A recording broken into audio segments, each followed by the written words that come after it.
Situata rreth ndryshimeve në koalicionin qeveritar pas daljes së Aleancës për shqiptarët nga qeveria pritet të qartësohet gjatë javës së ardhshme, kështu deklaroi sot kryeministri Hristian Mickoski, i cili tha se nga java e ardhshme do zhvillohen aktivitetet për nominimin e funksioneve që deri më tani kanë kryer kuadrët e Aleancës për shqiptarët të udhëhequr nga Arben Taravari.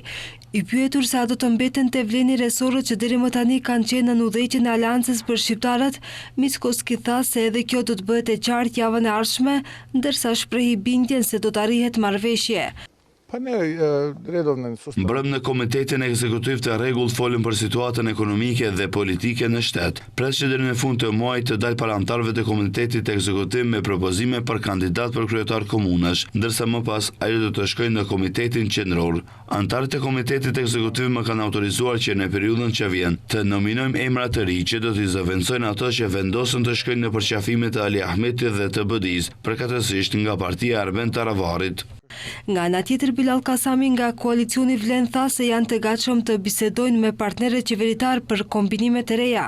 Në lidhje me deklaratën e tij të djeshme se VMRO-DPMN dhe Vlen do të këmbejnë Ministrinë e Arsimit me atë të Shëndetësisë, Kasami tha se momentalisht nuk ka bisedime për një gjë të tillë dhe se atë e ka thënë vetëm si një opsion që mund të shqyrtohet.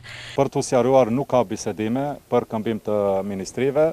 Unë dhash një deklarat që një ndër shkaqet pse kemi marrë Ministrinë e Shëndetësisë ka qenë që drejt përse drejti Arben Taravari ka kërkuar që të jetë Ministri i Shëndetësisë dhe sigurisht kur bën kombinaturikat për pozicionet përgjithësi që duhet të ndahen, bëhet edhe në bazë të kuadrave, kapaciteteve që i kemi.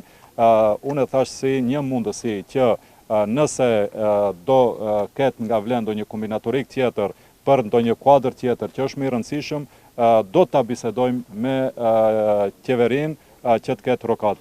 Kujtojmë se Aleanca për shqiptarët e Taravarit të hënën mbajti mbledhje me organet partijake ku vendosën që të dalin nga qeveria.